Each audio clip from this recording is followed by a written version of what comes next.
د ټیکنیکل احمدزي یوټیوب چینل ته ښه راغلاست. هیله لرم روغ جوړ خوښ او خوشحاله اوسئ.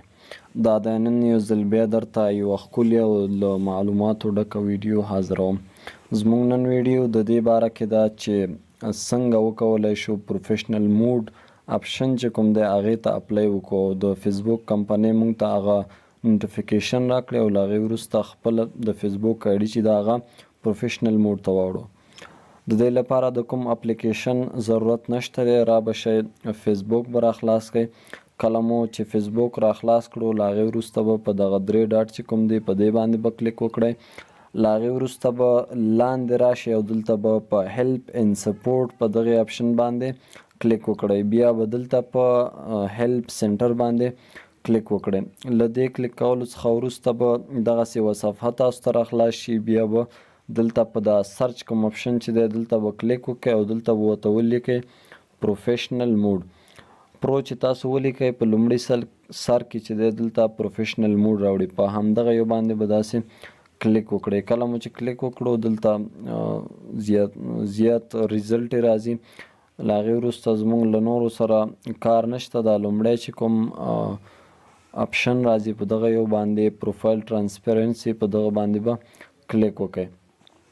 کله مو چې دلته کلیک وکړو نو لاندې به راشئ، لاندې آخر سر ته به راشئ او دلته به یې لیکلي واز دس هیلپفul، آیا دا وی ګټور و یا نه. تاسو به چې دی په دغه نو باندې کلیک وکړئ. کله مو چې په نو باندې کلیک وکړو دلته 4 اپشن راځي، لومړی، دوهم او دریم. دغه دوهم کوم اپشن چې دی په دغه یو باندې به تاسو په دغه ځای کې کلیک وکړئ. داسې چې مو کله کلیک وکړو نو دلته دغسې یوه صفحه تاسو ته راخلاصیږي. ما په ډسکرپشن کې تاسو ته څه لیکل در کړي هغه لیکل به راواخلئ او دلته به یې پیسټ کړئ. زه ورځم او هغه لیکل چې دي هغه رااخلم. نوټ ته راځم، دلته ما لیکل کړي د دغه پاس چې کوم لیکل دي ما تاسو ته په ډسکرپشن کې درکړي دي، دغه یو لیکل دي، دغه به ورته دلته وکړئ. زه یې کاپي کوم. کله مې چې کاپي کړه ورځم فیسبوک ته او دلته دغه لیکل چې دی دغه په دغه ځای کې زه پیسټ کوم. دغه یو لیکل دی، دا ما تاسو ته په ډسکرپشن کې درکړي دي. له هغې ځای تاسو کولی شئ چې دغه لیکل راواخلئ. بخښئ چې دا لاړه، بیا زه دغه یو رااخلم. کله مې چې راواخسته دغه ځای کې کلیک کوم نو دلته نور لیکل که تاسو غواړئ هغه هم ورته کولی شئ. تاسو به لاندې راشئ او دلته ستاسو د فیسبوک د آیډۍ چې کوم لینک دی هغه لینک به هم تاسو دلته له ځان سره دغسې پیسټ کړئ او له دې ځای څخه به یې سلیکټ کړئ او کاپي به یې کړئ.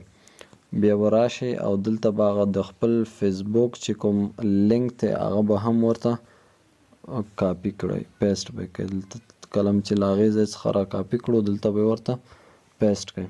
کله مو چې دا هم ورته پیسټ کړو له هغې وروسته به راشئ او لاندې به ورته داسې لیکل وکړئ چې ریګارډ ټو. دا چې مو ورته ولیکلو له هغې وروسته دغه ډبل ډاټ چې راځي دغه باندې به کلیک وکړئ او د خپلې آیډۍ چې کوم نوم دی هغه نوم به چې دی تاسو ورته دلته ولیکئ. مثلا زما د آیډۍ دغه نوم دی.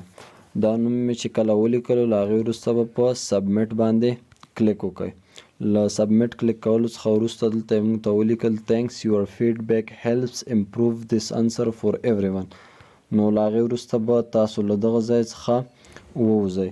3 یا هم 4 ورځې او یا شاید یوه ورځ کې تاسو ته دغه اپشن راسي. ما سره مخکې تر مخکې شته و مې غوښتل تاسو ته د اپلای دغه طریقه وښیم.